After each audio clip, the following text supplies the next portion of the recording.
समूची दुनिया अपने देश, अपने नागरिक, अपनी इकोनॉमी और दुनिया भर के भीतर हो रही ट्रेड डील को लेकर अपने देश के हितों के साथ खड़े नजर आ रहे हों, तब भारत अलग थलग क्यों पड़ा है? यह सवाल आज इसलिए कहीं ज्यादा महत्वपूर्ण है क्योंकि युद्ध ईरान, अमेरिका और इजराइल के बीच हो रहा है। 13 अप्रैल के बाद से अमेरिका ने आर्थिक नाकेबंदी एक लिहाज से समुद्र के बीच में कर रखी है होर्मुज़ पर, क्योंकि वह ईरान से युद्ध कर रहा है। 13 अप्रैल के बाद तकरीबन 106 जहाज ऐसे आए जिसे अमेरिका चाहता तो निशाने पर ले सकता था, लेकिन उनको डायवर्ट किया गया। लेकिन बीते 60 घंटों में 1, 2, 3 भारत के 3 जहाज, या कहें भारत के क्रू मेंबर जिन 3 जहाजों पर मौजूद थे, वह अमेरिकी सेना के निशाने पर आ गए। और सबसे महत्वपूर्ण बात तो यह है कि अंतर्राष्ट्रीय तौर पर पूरी दुनिया जानती है कि समुद्र की लड़ाई चीन और अमेरिका के बीच है, और अमेरिका ने इसीलिए क्वाड बनाया था कि समुद्री आवाजाही में कोई रुकावट नहीं आए।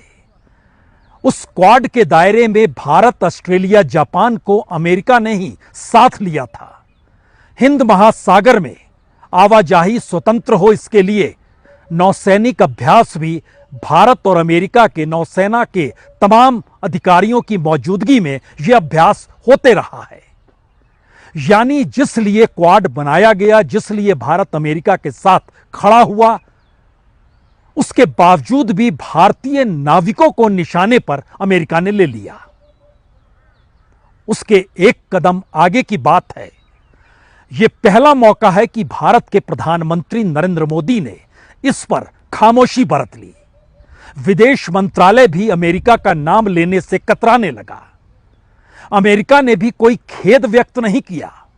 यूनाइटेड नेशन के भीतर तक वहां के अधिकारियों ने भारत के जहाज को निशाने पर लिए जाने का विरोध किया, लेकिन भारत ने कभी अमेरिका को निशाने पर नहीं लिया, और वह भी उन हथियारों से निशाना भारत की नौसेना की मौजूदगी कहें या फिर भारत के नाविकों को जिस तरीके से बनाया गया, उसमें यह माना गया कि भारत के जहाज कोई उल्लंघन नहीं कर रहे थे, बल्कि वो समुद्र में डेरा डालकर खड़े थे।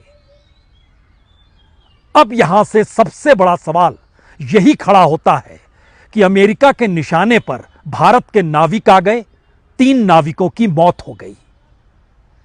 इस बात पर पूरे तरीके से रेड कारपेट यह कहकर बिछा दी गई कि भारत के प्रधानमंत्री नरेंद्र मोदी सबसे लंबे वक्त तक चुने गए प्रधानमंत्री के तौर पर रिकॉर्ड बना चुके हैं। तो अमेरिकी राष्ट्रपति ने कहा, वाह, आपको कांग्रेचुलेशंस। और 3 भारतीय नाविकों के मारे जाने के बाद, 3 जहाजों पर हमले के बाद, भारत के प्रधानमंत्री ने अमेरिकी राष्ट्रपति को कहा, धन्यवाद। यह एक ऐसी परिस्थिति है जो शायद उस दिशा में पूरी दुनिया का ध्यान भी खींच रही है, और भारत के भीतर की उस अंतर्राष्ट्रीय दायरे के भीतर भारत की अंदरूनी राजनीति को यह कहकर भी उभार रही है, आखिर वो कौन सी परिस्थिति है जिसमें अमेरिका के सामने भारत के प्रधानमंत्री कॉम्प्रोमाइज्ड हैं, खामोश हैं, कोई विरोध नहीं करते हैं, क्योंकि इस दौर में एक के बाद एक कई समझौते हुए हैं, और इन समझौतों के अक्स तले जब भारतीय नागरिकों के मारे जाने की खबर भी आई, तो भारत के विदेश मंत्रालय ने उस पर पूरे तरीके से मिट्टी डालने की कोशिश की। ये कौन थे जो मारे गए? ये कौन से हालात थे जिसमें हमला हुआ? इन हमलों के बीच अमेरिका के निशाने पर भारत क्यों आया? भारत ने खामोशी क्यों बरती? एक क्षण के लिए पहले उस जहाज को देख लीजिए जो अमेरिकी निशाने पर आया।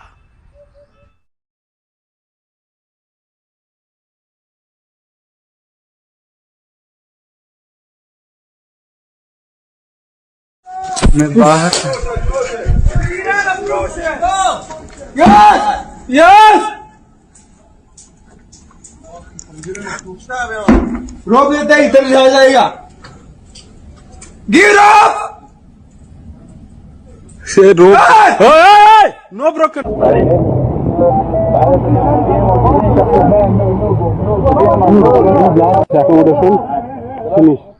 ये पहला जहाज था जिसको निशाने पर लिया गया। उसमें जिनकी मौत हुई वो deck cadet Aditya Sharma, welder Shivanand Chaurasia और मैरीन इंजीनियर सुरेश पटनाला, तीनों की मौत हो गई। अमेरिका ने खेद व्यक्त नहीं किया। उसके बाद एक जहाज में 22 भारतीयों की मौजूदगी थी। हमला वहां पर भी हुआ। एक तीसरे जहाज पर भी हमला हुआ।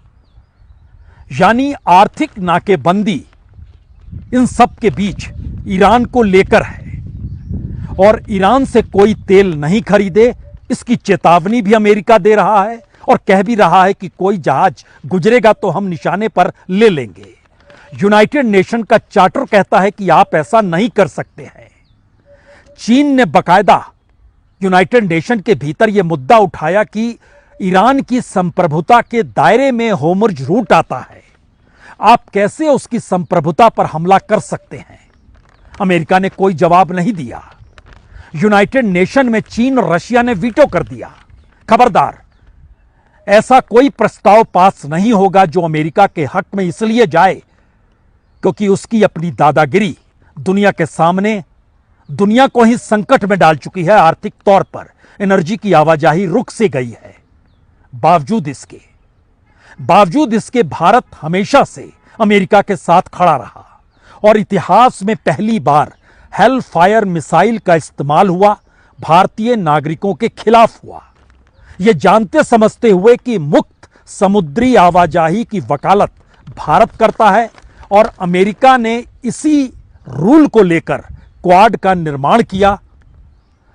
लेकिन इसके बावजूद भी भारत का विदेश मंत्रालय अमेरिका को बचाते हुए क्यों दिखा? अमेरिका के पास ऐसा क्या है भारत के प्रधानमंत्री को लेकर जहां पर यह बार बार जिक्र होता है और विपक्ष के नेता राहुल गांधी खुलकर कहते हैं कि दरअसल प्रधानमंत्री कॉम्प्रोमाइज्ड हैं, यानी वो नतमस्तक हैं अमेरिका के सामने, अमेरिकी राष्ट्रपति के सामने।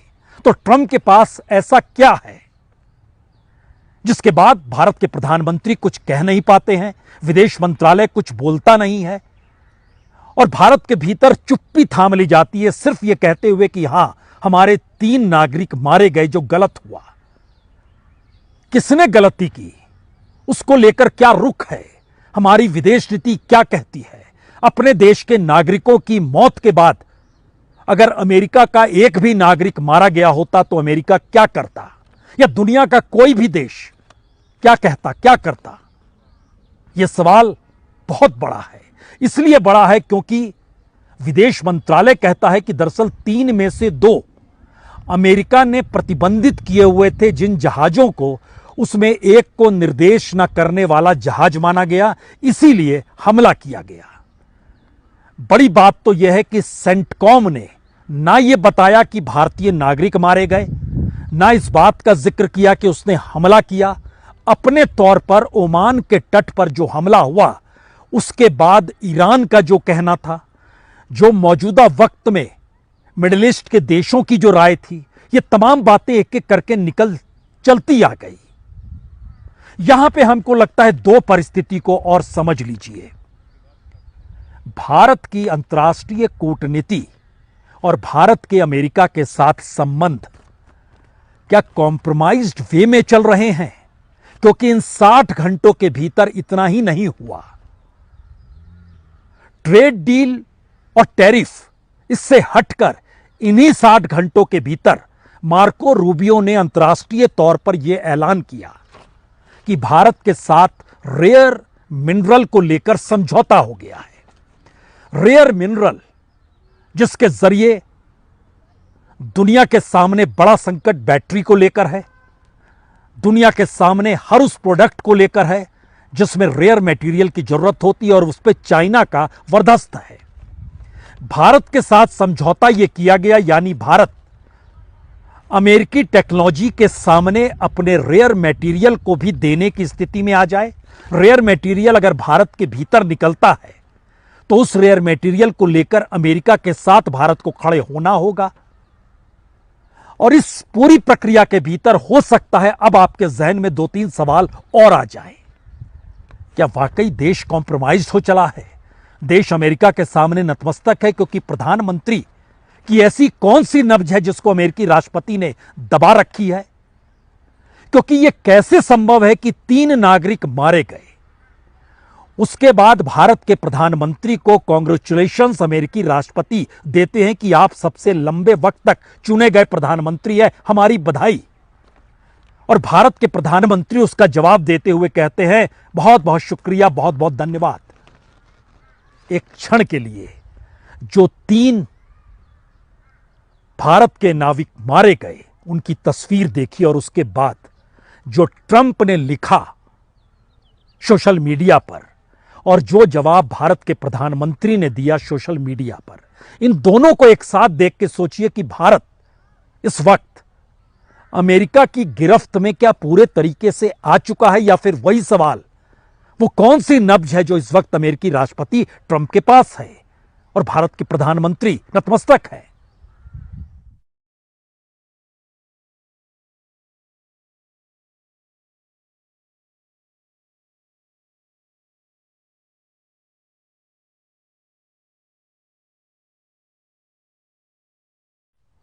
आप कल्पना कर रहे हैं भारत के प्रधानमंत्री अमेरिकी राष्ट्रपति को ऐसे मौके पर धन्यवाद दे रहे हैं जब धन्यवाद देने के लगभग 9 घंटे पहले भारत के जहाज पर हमला हुआ, नाविकों की मौत हुई। यह सवाल इसलिए भी कहीं ज्यादा महत्वपूर्ण है क्योंकि भारत और अमेरिकी सेना हिंद महासागर में समुद्री सुरक्षा पर आपसी सहयोग के लिए बकायदा नौसैनिक अभ्यास करती है। 1-2 बार नहीं, कई मौकों पर। अमेरिकी राष्ट्रपति जिस दिन राष्ट्रपति पद की शपथ लेते हैं, उस शपथ को लेने के तुरंत बाद पहली बैठक क्वाड की होती है, जिसमें ऑस्ट्रेलिया, जापान, भारत और अमेरिका के विदेश मंत्री वाशिंगटन में मिलते हैं। हम आपसे जिक्र 2025 के फरवरी के महीने का कर रहे हैं, यानी लगभग 1.25 साल पहले का। उसके बाद बीते दिनों एक बार फिर विदेश मंत्रियों की बैठक दिल्ली में हुई, क्वाड की बैठक। उसमें इसी बात का जिक्र किया गया कि समुद्री आवाजाही रुकनी नहीं चाहिए, यह स्वतंत्र होनी चाहिए और किसी को यह अधिकार यूनाइटेड नेशन के चार्टर के मुताबिक बिल्कुल नहीं है कि कोई किसी की आवाजाही रोक दे, कि उसकी अपनी नौसेना की स्ट्रेटजी में वो देश फिट नहीं बैठता है। यानी अमेरिका की पूरी पहल क्वाड को लेकर, भारत के साथ संबंधों को बनाने को लेकर, साउथ चाइना सी के खिलाफ खड़े हुए क्वाड की भूमिका को लेकर, और इसी परिस्थिति में भारत खामोशी बरतता है। यह मैसेज क्या सिर्फ इतना भर है या बात उसके आगे की है? क्योंकि इसके बाद की परिस्थिति इसलिए भी कहीं ज्यादा जरूरी है। अगर ध्यान दीजिए तो F-A-18 हार्नोट लड़ाकू विमान, इसका इस्तेमाल अमेरिका करता है। पहली बार इस तरीके से अपने ही सहयोगी देश के जहाज को निशाने पर अमेरिका लेता है और भारत का विदेश मंत्रालय चुप्पी साध लेता है। यह चुप्पी भी सुनने लायक है, इसलिए क्योंकि 3 भारतीय नागरिक मरे हैं, इसलिए क्योंकि युद्ध के दौर में वो यूक्रेन और रशिया का युद्ध हो, ईरान और इजराइल का युद्ध हो, ईरान और अमेरिका का युद्ध हो, या दुनिया के भीतर हर युद्ध के बीच में एक भी नागरिक की मौत, उसको लेकर उठने वाले सवाल, युद्धरत देश हो या उसके दायरे में आए हुए दूसरे देश हो, एक पूरा उसका इतिहास रहा है कि दुनिया के उस देश ने कम से कम खुले तौर पर आवाज यह कहकर जरूर उठाई जिसके निशाने पर उसके देश के नागरिक आ गए। ये ऐसा भी नहीं है कि ये यूक्रेन और रूस का युद्ध है, उसमें कोई दूसरा मारा गया। ऐसा भी नहीं है कि यह इजराइल, अमेरिका और ईरान का युद्ध है जिसमें कोई दूसरा मारा गया। यह तो भारतीय नागरिकों का सवाल था। जब आप इस फेरिस्त में आ रहे हैं तो एक क्षण के लिए 1, 2, 3 जहाज को निशाने पर लेना, 3 नागरिकों की मौत सामने आ जाना, विदेश मंत्रालय क्या कहता है सुन लीजिए। Ship MT Marivex was disabled off the coast of Oman. We have learned that it is a Palau flagged vessel. We also understand there was some exchange of communication between the ship and the US Navy before the incident. There were 24 crew members on board the ship, all of them being Indian nationals. They all 24 have been rescued and they are safe. Our embassy, for this purpose, for the evacuation and rescue purpose, they contacted the Omani authorities who swung into action. We were in touch with several other stakeholders, including Ministry of Shipping here and MRCC and other stakeholders. सही मायने में यह संभव ही नहीं है कि दुनिया के किसी भी देश का विदेश मंत्रालय इस तरीके की प्रतिक्रिया अपने ही नागरिकों की मौत के बाद दे। फिर वही सवाल, आखिर अमेरिकी राष्ट्रपति ट्रंप के सामने या उनके पास वो कौन सी चीज है जिसके आगे भारत के प्रधानमंत्री झुके हुए हैं? क्योंकि ध्यान दीजिए, इस दौर में विदेश मंत्री एक अंतर्राष्ट्रीय सेमिनार में यह कहने से चूकते नहीं है कि अमेरिका ने हमको इजाजत दी थी कि आप रशिया से तेल खरीद सकते हैं और रशिया आपको रियायत देगा, और उसके बाद रशिया ने वो रियायत भी बंद कर दी। विदेश मंत्री सिर्फ इतना कहते हैं। इससे पहले विदेश मंत्री कह चुके हैं कि हम किसी प्रतिबंध के आगे नहीं झुकेंगे, भारत की जो जरूरत होगी उसको हम पूरा करेंगे, कच्चा तेल हम कहीं से भी हम खरीदेंगे। और उसी के समानांतर वेनेजुएला की राष्ट्रपति जब भारत आती है, और भारत निमंत्रण नहीं दिया था, अमेरिकी उपराष्ट्रपति के कहने के बाद और विदेश मंत्री के बयान के बाद वेनेजुएला की राष्ट्रपति भारत पहुंची और भारत ने समझौता की और खुलकर विदेश मंत्रालय ने कहा हम तेल वेनेजुएला से खरीदेंगे, यह जानते समझते हुए वहां का तेल महंगा है, वहां अभी प्रोडक्शन पूरा हो नहीं रहा है। एक ऐसी परिस्थिति है जहां भारत के पास टैरिफ बढ़कर आएगा तेल का, और भारत की इकोनॉमिक कंडीशन उस लिहाज से ठीक नहीं है। यानी अमेरिका जिन बातों का जिक्र कर रहा है, भारत हर बात को लेकर एक लकीर खींचता है लेकिन बात उसी की मानता है। इतना ही नहीं, अगर इसके अक्स तले आप टैरिफ के सवाल पर आएंगे तो भारत से सबसे ज्यादा टैरिफ अमेरिका वसूलने को तैयार है। उस टैरिफ को लेकर जो ट्रेड डील हो रही है उसमें खुले तौर पर इस बात का जिक्र है कि अमेरिकी एग्रीकल्चर प्रोडक्ट्स इंडियन मार्केट में आएंगे, और इसका खुला ऐलान अमेरिका के कॉमर्स मिनिस्टर कर रहे हैं। और वो जब इन बातों का जिक्र कर रहे हैं तो भारत कह रहा है कि देखिए, इंतजार कीजिए, जब ट्रेड डील के दस्तावेज सामने आ जाएंगे, अभी उसमें 2 महीने का वक्त है, जुलाई के बाद ही वो आएगा। बावजूद इसके सारे समझौते अमेरिकी हित को ध्यान में रखते हुए भारत हथियार खरीदे तो अमेरिका से खरीदे, रशिया से नहीं खरीदे। भारत तेल खरीदे तो अमेरिका और वेनेजुएला से खरीदे, वेनेजुएला भी उसके हिस्से में आता है। भारत रेयर मटेरियल को लेकर भी, मिनरल्स को लेकर भी जो समझौता करे वो अमेरिका के साथ करे। भारत को जो इस दौर में अपने बेसिक इंफ्रास्ट्रक्चर का जरूरी सामान चाहिए वह भी अमेरिका देगा, और चूंकि इससे पहले भारत को बहुत रियायत थी तो इस बार भारत पर डबल टैक्स लगा दिए जाएंगे। भारत तैयार है इसके लिए। वो कौन सी नब्ज है जिसको अमेरिकी राष्ट्रपति ने इस वक्त पकड़ रखी है? क्योंकि भारत के प्रधानमंत्रियों की पूरी फरिस्त, इस दायरे में आप देवगौड़ा का जिक्र कर सकते हैं, आई.के. गुजराल का जिक्र कर सकते हैं, वीपी सिंह का जिक्र कर सकते हैं, चंद्रशेखर का जिक्र कर सकते हैं, लाल बहादुर शास्त्री का जिक्र कर देते हैं। यानी हम गांधी फैमिली को हटा भी दें, जिसकी अपनी विदेश नीति और जिसकी अपनी डिप्लोमेसी कभी भी दुनिया के किसी देश के सामने झुकी नहीं। 7th फ्लीट तो दरवाजे पर खड़ी थी जब भारत पाकिस्तान से युद्ध कर रहा था और 71 में बांग्लादेश का निर्माण हो गया।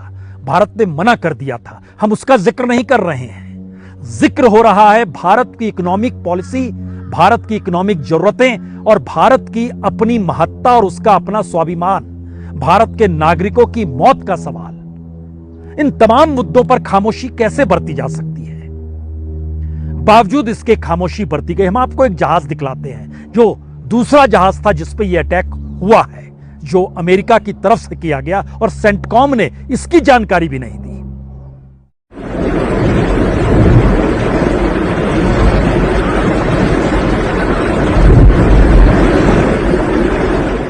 सवाल तो